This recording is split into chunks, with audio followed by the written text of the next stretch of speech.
నమస్తే.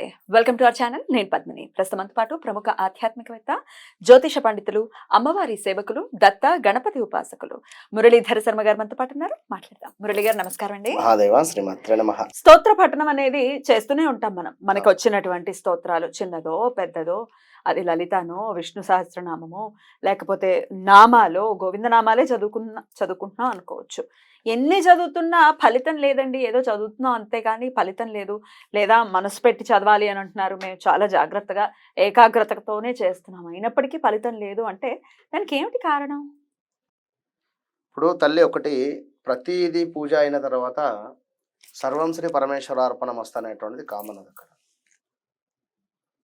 ఆ ఆ మాట ఎందుకు అనేటువంటి విషయం అంటే, ఇక్కడ ఏదో మనం పూజ చేసుకున్నంత మాత్రాన మనం గొప్పలం అయిపోం. ఏదో అభిషేకం చేసినంత మాత్రాన మనకు ఈ పని ఇమ్మీడియట్గా అయిపోదు. నేను ఇట్లా చెప్పకూడదు, చెప్తున్నా ఉదాహరణకు. ఏదో హోమం చేసినంత మాత్రాన తక్కువని పని కాదు. నేను అనేది ఒక సమయం ఉంటుంది. ఆ సమయం ఎందుకు ఉంటుంది, ఏమిటి అనేటువంటిది చూద్దాం. ఇప్పుడు వివాహం కోసం ఒకరు వచ్చారు ఉదాహరణకు. ఒక 9 మంగళవారాలు మన సుబ్రహ్మణ్యేశ్వర స్వామి దేవాలయం చుట్టూ ప్రదక్షిణ చేయండి, దానిమ్మకాయతో పూజించండి, దానిమ్మకాయ రసంతో అభిషేకం జరిపించండి, కానీ దానిమ్మక ఫలాన్ని మీరు దానంగా ఇవ్వండి. దానంగా ఇవ్వండి. నివేదన చేయండి, దానంగా ఇవ్వండి, అభిషేకానికి వాడండి. దానంగా ఇచ్చినా కూడా పెళ్లి వివాహం త్వరగా అవుతుందా? అవుతుంది. సూపర్. దానిమ్మ కానీ జామ కానీ ఇవి ఏంది అంటే మనకు లోపల గింజలు ఉండేటువంటివి. ఇవి దానంగా ఇస్తే కివిలో ఎక్సలెంట్గా ఉంటాయి లోపల. ఇవి దానంగా ఇస్తే, తాంబూలంగా కానీ దానంగా కానీ ఇస్తే అపారమైనటువంటి ముక్తి మార్గం అనేటువంటిది దొరుకుతుంది మనకు. అంటే పుణ్యఫలం అనేటువంటిది లభిస్తుంది. ఆ కోరిక కూడా నెరవేరుతుంది. ఇక విషయం ఏమిటి అంటే, వాస్తవానికి ఈ ఈ విధంగా చేసేటువంటి ముందు ఎప్పుడైనా కూడా, ఎక్కడైనా కూడా, ఏ పూజ చేసినా కూడా ముందు సంకల్పం మస్ట్. దానికంటే ముందు ఆచమనం ఖచ్చితంగా.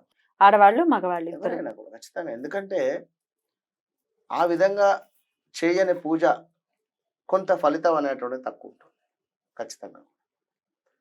మనం ఎప్పుడైతే ఆచమనం చేసి చక్కగా కేశవాయ నమః, మాధవాయ నమః, గోవిందాయ నమః, విష్ణువే స్వాహ అనుకుంటామో, అక్కడి నుండి తప్పకుండా అది భగవంతునికి ముట్టేటువంటి పూజ.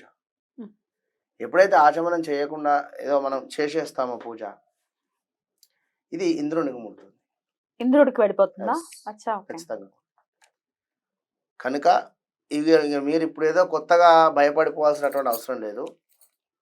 ఇట్లా చెప్పాడు ఏమిటి అని, ఎన్ని రోజులు చేసిందంత ఎటుపోయింది అనేటువంటిది మళ్ళీ కన్ఫ్యూజ్ కాకండి. కన్ఫ్యూజ్ కాకుండా ఈ రోజు నుంచి మీరు కొత్తదనంగా పూజ చేసుకోండి. అంతే. జరిగింది అది విడిచిపెట్టండి. ఇప్పుడు తెలియక ఒక తప్పు చేసి ఉన్నాం, అది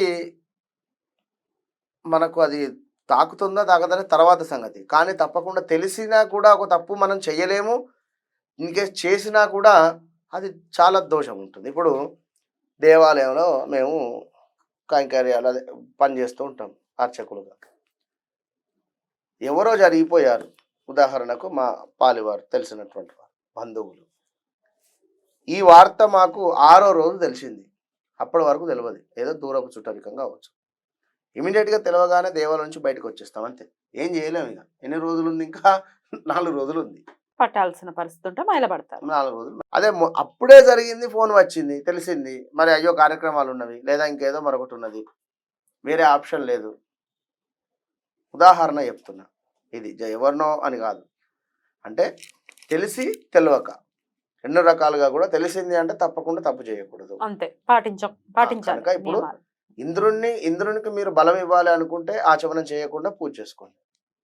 ఇంద్రుడు కూడా శుక్రునికి సంబంధించి, ఇంద్రుడిని పూజ చేస్తే అద్భుతమైనటువంటి ఫలితం ఉంటుంది, ఉండదని కాదు. కానీ మనకు ఇక్కడ మరొకటి ఏం చెప్పాలంటే, ఇప్పుడు దోష నివారణ కావాలా, పుణ్య ఫలితం కావాలా? పుణ్యము అనేటువంటిది మోక్షం కలిగింది మనకు, అది ఎప్పుడూ రిజల్ట్ వస్తుంది. దోష నివారణ అయిపోతే ఈ దోష నివారణ జరిగింది అంటే పుణ్యాన్ని మనం యూటిలైజ్ చేసుకోవచ్చు. చేసుకోవచ్చును, పని తొందరగా అవుతుంది. పని కూడా అంతే కదా, బ్లాకేజ్ క్లియర్ అయిపోయింది. రైట్, బ్లాకేజెస్ ఏమైనా క్లియర్ అయిపోతుంది. కనుక ఏ పని చేసినా ఇంట్లో ఆచమనం చేసుకొని బయలుదేరండి అవసరమైతే. ఇప్పుడు గుళ్ళోకి వెళ్ళి ప్రదక్షిణ చేయాలంటే కూర్చోవాలి, మేము ఆచమనం చేయాలి, ఇవన్నీ వద్దు. ఇంట్లోనే చక్కగా ఆచమనం, ఒక గ్లాసు, ఒక స్పూను, మీరు ఏది కొత్తగా కొనుక్కోవాల్సిన పని లేదు, ఏం కాదు. చక్కగా కడిగేసేయండి, రాళ్ళ ఉప్పు వేసి నానబెట్టేసి చక్కగా కడిగేసేసేయండి. అందులో కొన్ని నీరు, ఒక స్పూను, ఒక మన ప్లేట్ పెట్టుకోండి చిన్నది. చక్కగా కూడా కేశవాయ స్వాహ, నారాయణాయ స్వాహ, మాధవాయ స్వాహ, గోవింద నమ, ఈ 3-4 నామాలు చెప్పుకోండి. విన్నారా? లేదా గూగుల్లో కొట్టినా వస్తాయి కేశవ నామాలు. చక్కగా ఆచమనం చేసుకొని మీ గోత్రము, మీ నక్షత్రము, మీ యొక్క రాశి, మీ పేరు, మాకు ఇవన్నీ తెలియదు అనుకుంటే మీ గోత్రము, మీ ఇంటి పేరు, మీ పేరు, సహకుటుంబానం అనుకోండి. భార్య చేస్తే భర్త పేరు చెప్పుకోవాలి, సహకుటుంబానం ధర్మపతి సమేతస్య అనుకోవాలి. మీరు ఇంట్లో గణపతికి సంబంధించింది శుక్లాంబరధరం కానీ లేదా ఏదన్నా ఒకటి శ్లోకాన్ని చదువుకొని, అమ్మవారి శ్లోకాన్ని చదువుకొని, సర్వమంగళ మాంగళ్య కానీ, శంకరుడు ఓం నమ శివాయ కానీ 108 సార్లు అనుకొని అయినా బయలుదేరండి. ఇంట్లో నుండి బయలుదేరి చక్కగా ప్రదక్షిణ చేసుకొని దానాది కార్యక్రమాలు చేసుకొని ఇంటికి వచ్చేయండి. అప్పుడు మీకు ఎందుకు కాదు పని నేను చెప్తా, కింద కామెంట్ పెట్టండి. ఇక్కడ ఇక గుడికి వెళ్ళాలా లేదా ఇంట్లో ఉండాలా మరొకట అనేటువంటి సందర్భంలో నేను వీరికి మీకు ఒక అద్భుతమైనటువంటి రెమెడీ చెప్తా. చక్కగా కూడా అక్షతలను పట్టుకోండి చేతిలో, ఒక 11 రూపీస్ కాయిన్స్ పట్టుకోండి. ఓకే, ఆచమనం అయిన తర్వాత ఎంత కాన్ఫిడెన్స్గా పట్టుకుంటారంటే ఆ పని అయిపోవాలి, ఏ పని అంటే ఆ పని అయిపోవాలి అనేటువంటి విధంగానే ఫుల్ కాన్ఫిడెన్స్గా కూడా పట్టుకొని ఖచ్చితంగా కూడా కళ్ళు మూసుకొని ఓం హ్రీం శ్రీం ఇంద్రాక్షై నమః, ఓం హ్రీం శ్రీం ఇంద్రాక్షై నమః, ఓం హ్రీం శ్రీం ఇంద్రాక్షై నమః, ఓం హ్రీం శ్రీం ఇంద్రాక్షై నమః, ఇంద్రాక్షై నమః. ఇది ఎక్సలెంట్ వర్డ్. ఇది రోజుకు ఒక 11 మార్లు మనం అనుకున్నా కూడా మంచి ఫలితం ఉంటుంది. కనుక ఓం హ్రీం శ్రీం ఇంద్రాక్షై నమః ఇది పట్టుకొని ఫుల్ కాన్ఫిడెన్స్ అనుకోండి. ఆ కాయిన్స్ ఏం చేయాలి తర్వాత చెప్తా. ఇక లేదు అనుకున్నా కూడా గాయత్రి మంత్రం చదువుకోండి, తప్పకుండా ఎవరైనా చదువుకోవచ్చు, చదవండి.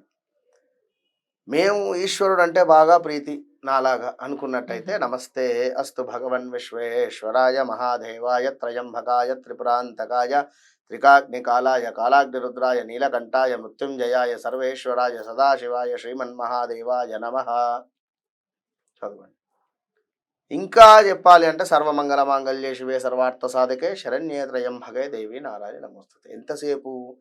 21 నిమిషాలు చదవండి. లెక్క పెట్టకండి, 11 సార్లు 12 సార్లు నో, 21 టైమ్స్ 21 మినిట్స్ చదవండి పట్టుకొని. మీరు 21 మినిట్స్ చదివిన తర్వాత కుండీలో వేసేయండి, దాన్ని తీసుకెళ్ళి అంతే. 11 రూపాయలు ఇది మీరు సంకల్పించుకున్నది హుండీలో వేయండి. మీరు ఎంత షార్ట్ టైంలో మీకు రిజల్ట్ వస్తుందో చూడండి. ఇన్ కేస్ ఎక్కడైనా కొండ ప్రాంతాలలో ఉంటే గనక శ్రీశైలం లైక్ శిఖరం వెళ్ళినా, తిరుపతి వెళ్ళినా, ఇట్లా ఎక్కడికైనా వెళితే ఇట్లా చెప్పలేం కదా, అక్కడ కూర్చొని మెడిటేషన్ చేయండి ఈ మంత్రాన్ని పట్టుకొని. అద్భుతం అండి, చాలా చక్కగా వివరించారండి. కృతజ్ఞతలు మురళి గారు. నమస్తే.